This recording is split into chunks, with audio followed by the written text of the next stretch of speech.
Now, kids are going back to school in the next few weeks, right? And most of them are going to go back to old school, right? Full time, all day long, 5 days a week, in person for the first time in like a year and a half. In Oregon, all kids are required to wear masks at school. And spoiler alert, a lot of parents are pretty unhappy about that. So they're looking for ways to fight it. In Maupin, schools, they have come up with a pretty interesting workaround. Schools are going to split students up. Masked kids will be taught inside classrooms, and unmasked kids will be taught outside under tents or under canopies. We had a survey that we sent out to our parents, and 40% of our parents came back to say they would not send their kids to school if they had to wear masks. We kind of know last year was a bit of a train wreck for online. We did the best we could, but really, getting kids as close as we can to their teachers as possible was kind of our thought process there. I think we're caught between a rock and a hard spot, and I think that this is a creative and viable option. I know that this is just where it begins, and it's a temporary interim solution. Obviously, it can't last for long. Yep.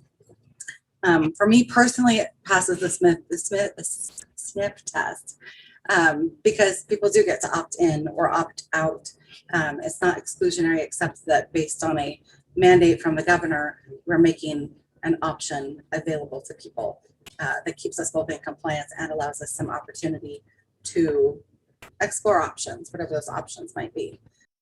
Don't forget the sunscreen at that school board meeting. Now, just up the road at Dufur, they're going to have all the kids do schoolwork outside for as much of the day as they can so they don't have to wear masks. The superintendent there says they came up with the plan because of the pushback against the masks in the community. Now, that's all well and good. I mean, do what you got to do. But what happens when it snows? What happens when it rains? What happens when it's really windy and everybody's papers are blowing all over the place?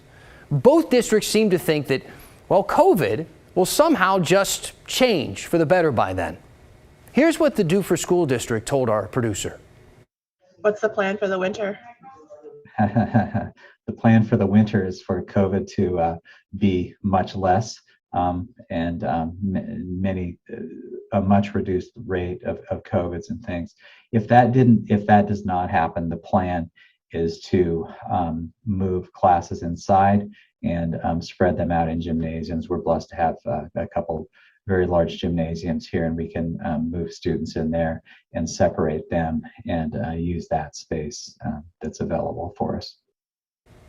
Let's take a look now at the mask mandates in Alsea. That's the rural Benton County area. The school's superintendent, Mark Thielman, he's accused of coaching parents on how to dodge mask mandates. In a letter to parents, he names the Americans with Disabilities Act and says students who are unable to wear a mask because of the heat, for instance, or breathing issues should request an accommodation plan. But Thielman claims he was just letting parents know they have options.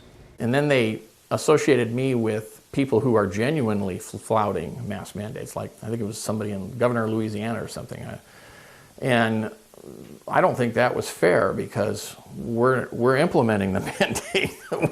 we're requiring masks.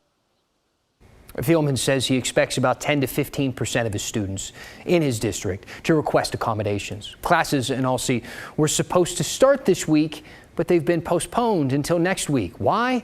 Because a staff member at the elementary school there has tested positive for COVID.